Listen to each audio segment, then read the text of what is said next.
handicap et fonction publique, les grands témoins d'Occitanie. La série podcast du FIPHFP en Occitanie. Bonjour à vous, nous poursuivons cette série de podcasts du Handipact Occitanie et nous accueillons aujourd'hui Madame Magali Bernard et Madame Lucie Bousquier, toutes deux conseillères handicap mutualisées sur la région Occitanie. Je vous propose dans un premier temps, Madame Bousquier et Madame Bernard, de vous présenter. Bonjour Pierre, je suis Lucie Bousquier, je suis psychologue du travail de formation. J'ai suivi plusieurs formations de référent handicap, dont les enseignements du diplôme interuniversitaire de l'UPEC.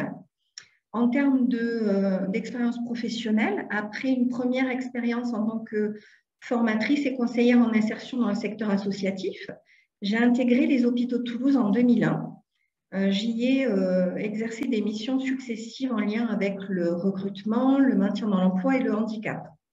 Depuis décembre 2018, je partage mon temps de travail entre mes missions de conseillère handicap mutualisée auprès des établissements de la fonction publique hospitalière de l'ex-région Midi-Pyrénées et celle de référente handicap au sein du CHU de Toulouse où je suis rattachée à la DRH.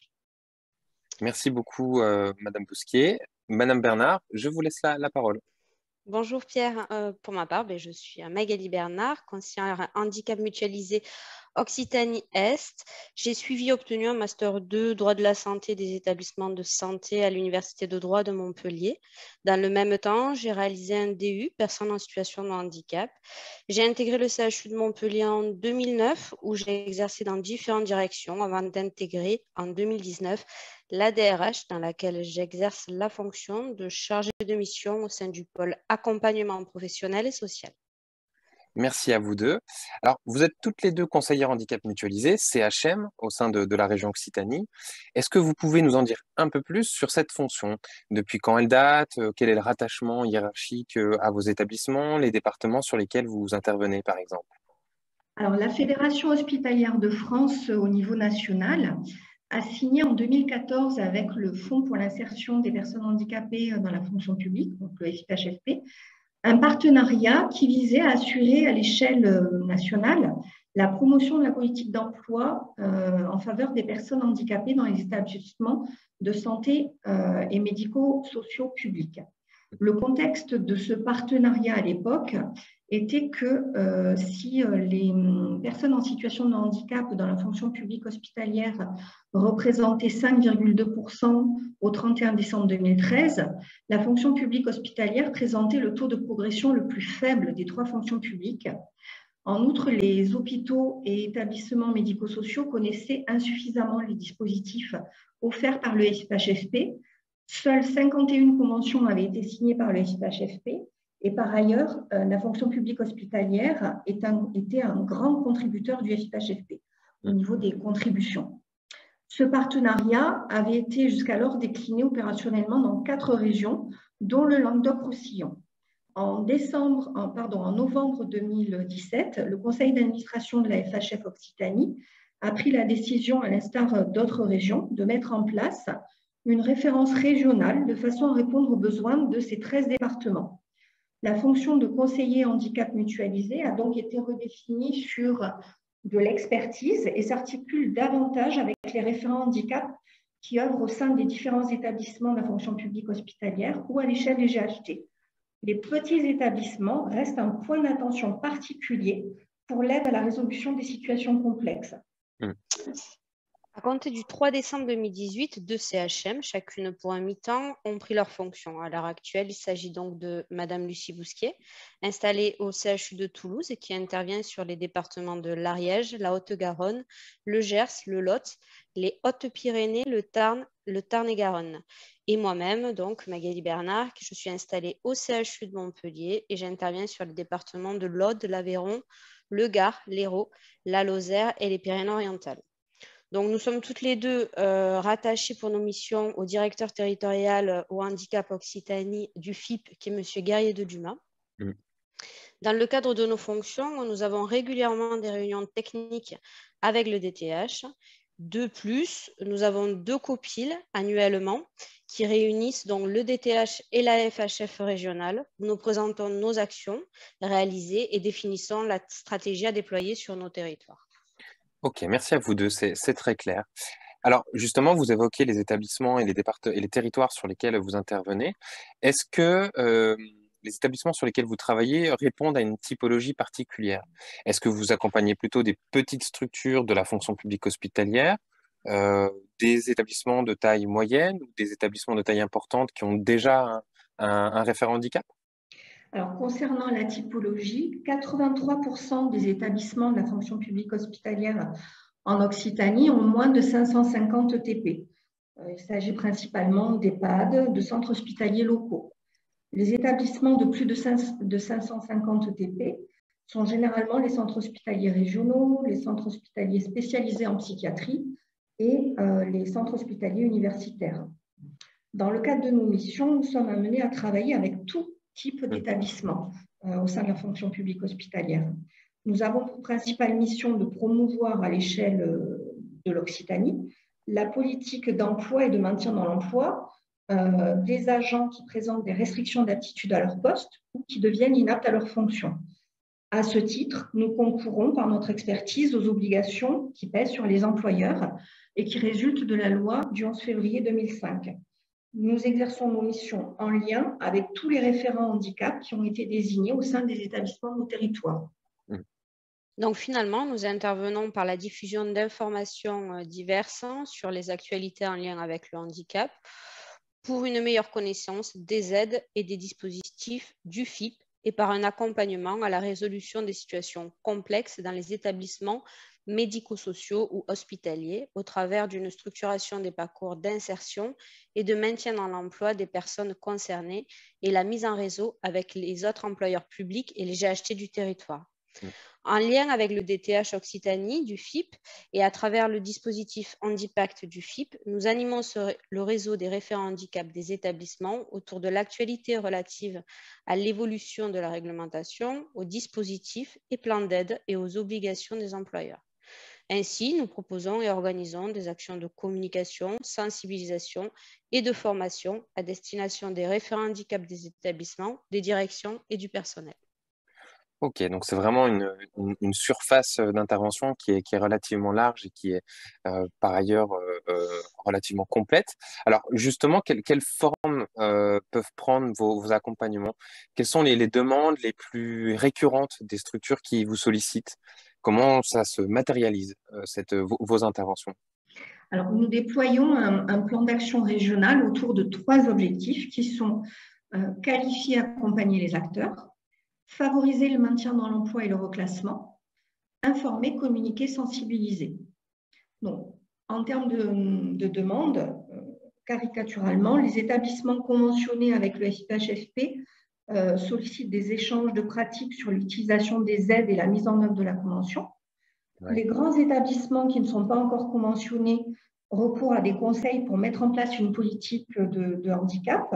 Ils cherchent à former ou à professionnaliser leurs référents handicap. Les établissements de taille moyenne ou de petite taille attendent plutôt des conseils sur la mise en place des aides, une aide à l'accompagnement de leurs agents, d'être guidés vers les bons partenaires et d'acquérir des compétences. Nous amenons les établissements à mieux connaître et à recourir plus souvent aux partenaires du territoire et notamment les CAP emploi départementaux, dont la mission est d'accompagner également en insertion et en maintien les employeurs publics et privés et qui peuvent mobiliser des dispositifs d'expertise comme les EPAST, qui sont des études ergonomiques, ou les prestations d'appui spécifiques au handicap en fonction de chaque typologie de handicap, et qui sont des dispositifs qui sont cofinancés par le FIP et la GFIP. Pour vous donner des exemples plus concrets en ce qui concerne la qualification et l'accompagnement des acteurs, nous pouvons proposer des sessions de formation afin de présenter notre rôle et nos missions, ainsi que le catalogue des aides du FIPHFP ou comment prendre en compte les restrictions d'aptitude ou le handicap au sein des établissements, ou encore comment mettre en œuvre la période préparatoire au classement. Nous déclinons ces actions en journée ou en demi-journée en fonction de la demande des établissements. Depuis 2020, Magali et moi, nous sommes coordonnés afin de proposer des sessions de formation thématiques en visioconférence à tous les établissements de la région Occitanie. Et nous animons régulièrement des visioconférences en petits groupes sur la DOTH durant la période de recouvrement. Dans notre objectif, favoriser le maintien dans l'emploi et le reclassement, nous mettons en place des accompagnements de situations complexes au sein des établissements qui nous sollicitent. Par exemple, dans un établissement, nous allons pouvoir aider lors de la structuration du parcours de reconversion ou de reclassement d'une AS devenue inapte à ses fonctions. Sinon, dans un autre établissement, nous avons pu intervenir pour un manip radio ayant une RQTH et refusant son inaptitude. Sur l'axe informer, communiquer, sensibiliser, nous avons créé un quiz sous forme de jeu informatique sous le format de Qui veut gagner des millions. Nous avons également créé des supports de formation que nous avons diffusés lors de nos interventions dans les établissements. Nous pouvons également réaliser divers accompagnements suite à des demandes et besoins formulés par les employeurs sur différentes thématiques telles que des questionnements sur la plateforme e-service du FIP, les acteurs locaux mobilisables, l'intégration d'un travailleur handicapé dans une équipe, la diffusion d'outils, etc. Ce que l'on peut dire de manière générale, c'est que nos missions sont très diverses et variées. Ok, merci beaucoup pour ces précisions. Une autre question, quel regard aujourd'hui vous portez sur la situation des établissements de la fonction publique hospitalière face au handicap au travail? Est-ce qu'il y a des bonnes pratiques particulières, des difficultés qui sont récurrentes? Voilà, quel regard vous pouvez porter sur leur situation? Déjà, ce que l'on peut dire en principale idée, c'est que le cœur des métiers de la fonction publique hospitalière est le soin. Il s'agit de métiers pénibles, à fortes contraintes et exposés à de nombreux risques qui, malgré les importantes mesures de prévention, génèrent de l'usure professionnelle et du handicap. Par ailleurs, la population hospitalière est vieillissante. Les moyens et les outils mis en place pour pallier cette réalité sont parfois peu utilisés ou mal compris. Néanmoins, nous pouvons affirmer que les établissements de la fonction publique hospitalière ont évolué positivement face au handicap au travail. Les politiques nationales et les aides du FIP ont incité les établissements à mettre en place de réelles politiques de handicap au travail, désigner un référent handicap et à mettre en œuvre des plans d'action. Dans ces plans d'action, on va retrouver beaucoup d'établissements qui incluent leur politique handicap dans leur projet social d'établissement. La majorité des établissements mettent en place des commissions pluridisciplinaires de maintien dans l'emploi, ce que l'on ne voyait pas avant. Ils mettent tout en œuvre pour renforcer leur accompagnement des personnes ayant des restrictions d'habitude à leur poste ou devenues inaptes.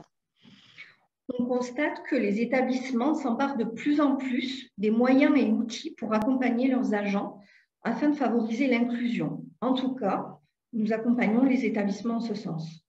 Il y a une réelle volonté des établissements à activer tous les leviers possibles afin de favoriser la qualité de vie et les conditions de travail, notamment par la réalisation du document unique d'évaluation des risques professionnels, la programmation d'actions de prévention à travers le PAPRIPACT, donc le programme annuel de prévention des risques professionnels et d'amélioration des conditions de travail, la mobilisation des CLACT, donc les contrats locaux d'amélioration des conditions de travail qui sont financés par l'ARS, mais également une meilleure mobilisation des aides du FIPHFP. Par ailleurs, on constate également ces derniers mois un engouement des moyens et gros établissements pour le conventionnement avec le FIPHFP. Toutes ces actions ont permis d'atteindre un taux d'emploi direct de bénéficiaires de l'obligation d'emploi en 2021 dans la fonction publique hospitalière au niveau national de 5,48% et en Occitanie de 6,13%. D'accord, donc effectivement, c'est un indicateur qui matérialise finalement cet engagement des employeurs de la fonction publique hospitalière. Et puis on peut voir que les établissements de cette fonction publique en Occitanie sont plutôt en avance et en tout cas respectent en moyenne cette obligation réglementaire de 6%. Alors, vous le savez, on a affronté un contexte un petit peu particulier depuis 2020, depuis mars 2020, avec la Covid-19. C'est intéressant d'avoir votre regard, puisque de votre côté, vous accompagnez beaucoup d'établissements, comme on le disait à l'instant. Alors, de votre point de vue, quel était l'impact justement de la crise sanitaire sur l'accompagnement des personnes en situation de handicap dans les différentes structures sur lesquelles vous êtes intervenu?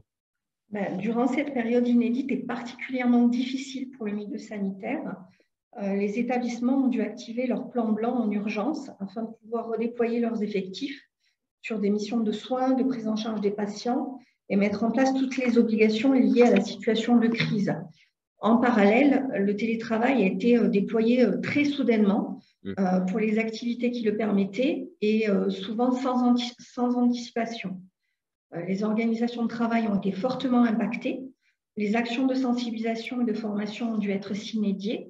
Les parcours de reconversion se sont mis en pause de fait puisque les organismes de formation étaient fermés. Les personnes présentant une déficience auditive et utilisant la lecture labiale ont été particulièrement gênées par le port généralisé du masque. Je pense qu'il a été temporairement très difficile de repenser les organisations de travail pour répondre à ces nouvelles priorités en essayant de tenir compte de l'absentéisme et tout en restant inclusif afin de préserver les aménagements de poste des agents qui en bénéficiaient auparavant. Le FIPHFP a mis en place des aides spécifiques exceptionnelles durant la crise sanitaire, telles que la prise en charge des masques inclusifs, l'aménagement des postes de travail au domicile, qui ont permis aux établissements de cibler leurs accompagnements des personnes en situation de handicap face à la crise de la Covid-19. Et certaines de ces aides ont été pérennisées et continuent d'être utilisées par les structures de notre territoire. Je rejoins Lucie sur ce développement. De manière générale, notre action a été freinée par la crise sanitaire, mais elle nous a permis également de développer de nouvelles modalités d'intervention sur notre territoire. Nous retiendrons finalement de cette période la mise en place d'outils qui se sont pérennisés, tels que le masque inclusif, les aides exceptionnelles du FIP sur l'aménagement des postes de travail au domicile, le développement des formations en webinaire. Finalement, la crise sanitaire liée à la pandémie de Covid-2019 aura certes ralenti nos actions, mais ne les a pas stoppées. Elle a été l'occasion de rester en lien, de nous montrer solidaires, de soutenir les plus vulnérables et de donner encore plus de sens à nos activités en utilisant de nouveaux modes de diffusion et de communication. Dans ce contexte, le développement des actions du FIP constitue un formidable levier pour accompagner les établissements de notre territoire. Oui, tout à fait. Ok, merci à vous pour ces éléments. Plus largement, est-ce que vous pensez que le sujet handicap a progressé dans la fonction publique hospitalière ces dernières années? Alors, au cours de vos réponses, on a le sentiment que oui, mais on va peut-être y revenir. Et puis, est-ce qu'il y a des défis encore, selon vous, qui restent à relever? Alors, le sujet du handicap a effectivement progressé dans la fonction publique hospitalière. Notamment suite au projet H300, donc Handicap 300, qui avait été proposé par la NFH en partenariat avec le FIPHFP entre 2016 et 2018. Ensuite, il y a eu la loi de transformation de la fonction publique qui remonte à août 2019, qui a intégré de nouvelles obligations et mesures exceptionnelles en faveur des personnes en situation de handicap. Et elle oblige notamment la désignation d'un référent handicap au sein de chaque établissement public. Aujourd'hui, la principale preuve de cette évolution, c'est que le handicap et plus largement le maintien dans l'emploi figurent au cœur de la plupart des projets d'établissement des structures sanitaires et médico-sociales. Le développement et l'accroissement de la diffusion d'informations liées au sujet du handicap ont permis aux établissements d'avoir des connaissances plus spécifiques et des expertises plus poussées sur la mise en place des politiques inclusives. Finalement, ce qu'on peut en tirer, c'est que le principal défi à relever dans l'avenir est de renforcer l'inclusion et l'accessibilité de manière générale. Que le handicap ne soit plus un projet, mais un sujet financé et concrétisé. Pour cela, il faudra dépasser la notion de projet de politique handicap sur des durées prédéfinies et arriver à une gestion RH véritablement inclusive afin de permettre aux agents de la fonction publique hospitalière d'accéder à un emploi, d'évoluer dans leur carrière et d'être maintenus dans l'emploi de façon durable. Il faut faire en sorte que la personne handicapée ne soit plus en situation de handicap au travail. Pour cela, il est nécessaire de déployer des actions et des moyens permettant de faire disparaître les situations de handicap au travail. Finalement, il faut que l'environnement de travail au sein des établissements de la fonction publique hospitalière soit adapté à tous, quelles que soient nos singularités. Parfait. Je vous pose encore une dernière question pour conclure. Est-ce que vous pouvez nous dire comment les établissements peuvent vous contacter et vous mobiliser? Ils peuvent nous mobiliser par mail ou par téléphone. Donc, pour ma part, ils peuvent me contacter sur mon adresse mail à m.bernard@fhf.fr ou par téléphone au 04 67 33 54 30. Parfait. Et vous, Madame Bousquier? Et donc, moi, je suis également joignable par mail et par téléphone. Donc, mon mail, c'est l.bousquier sans accent, @fhf.fr. Et mes numéros de téléphone, le 05 61 77 20 19 ou le 06 04 54 39 85. Eh bien, écoutez, merci à vous deux. On remettra vos coordonnées en dessous du lien de la vidéo pour que les uns et les autres puissent vous solliciter. Un grand merci en tout cas à vous deux pour le temps de préparation de ce podcast et puis pour cet échange très intéressant. Et puis, je vous dis à très bientôt. Merci encore à vous deux. Merci à vous. Merci Pierre.